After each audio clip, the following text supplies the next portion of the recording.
Cheers to another good game in the record books of online gameplay here on the service. And for what could seemingly be, I guess, the first clan battle, official or unofficial, for the 2018-ish era of the grid gameplay.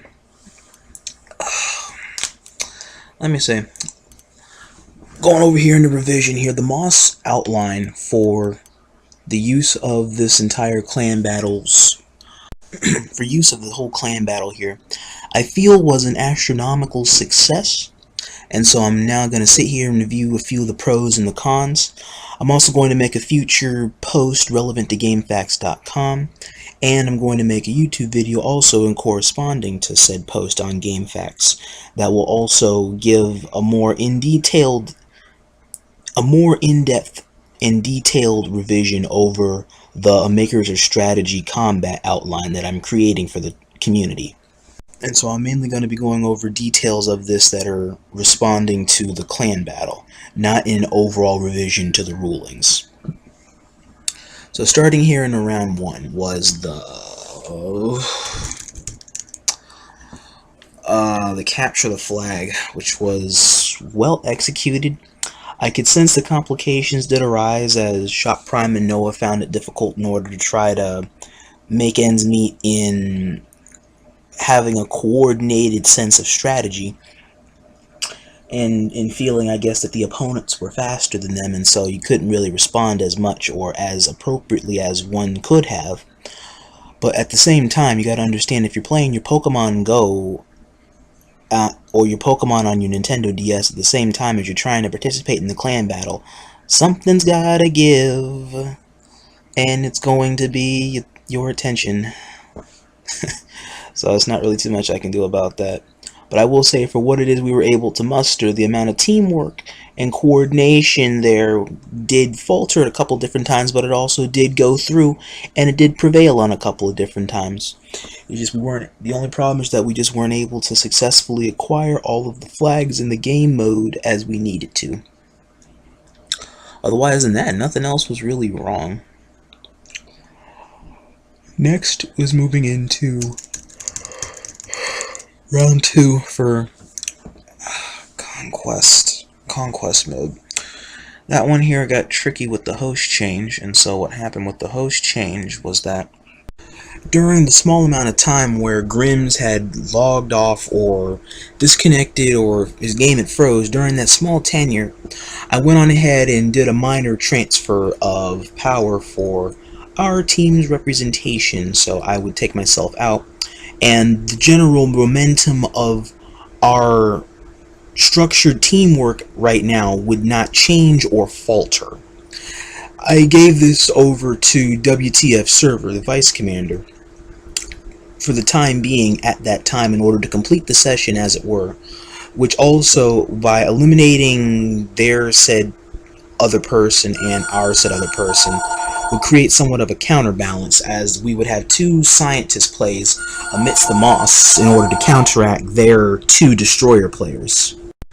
I cannot completely recollect the role in which Grimlock was playing, or Nova was playing, at the time of his disconnection.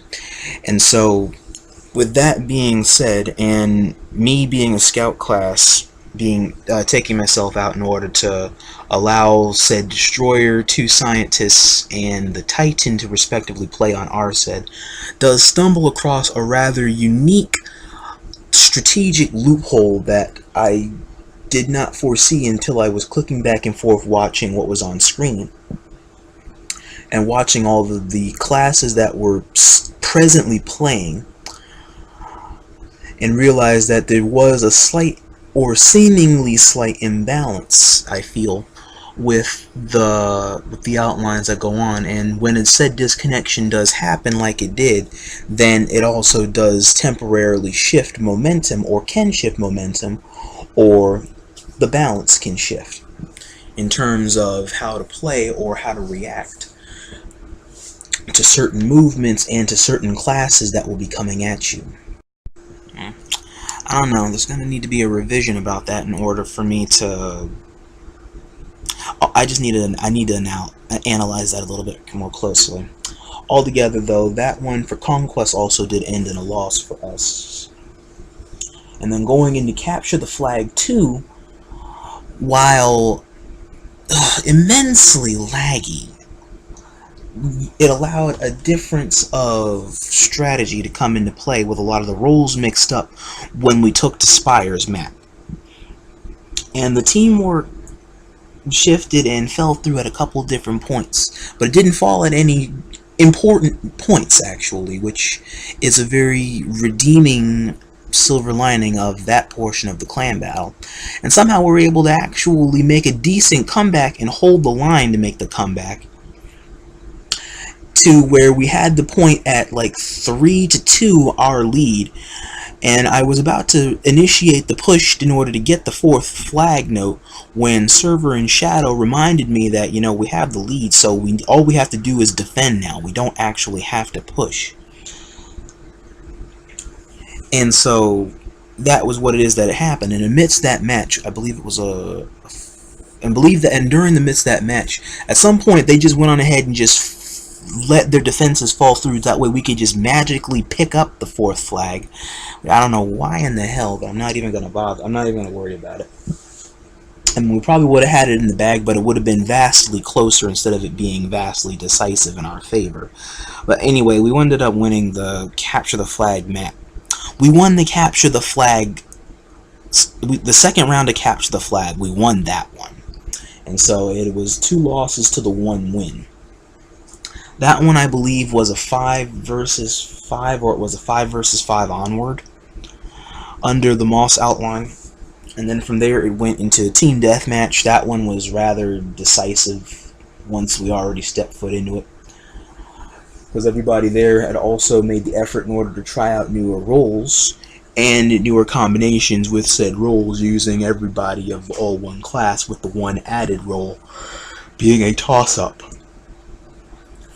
And from there forward, it was the 3 wins to the 1 loss in their favor, with a whole best 3 out of 5 rounds completion for the totality of this clan battle practice session, or general trial run of the new combat outline.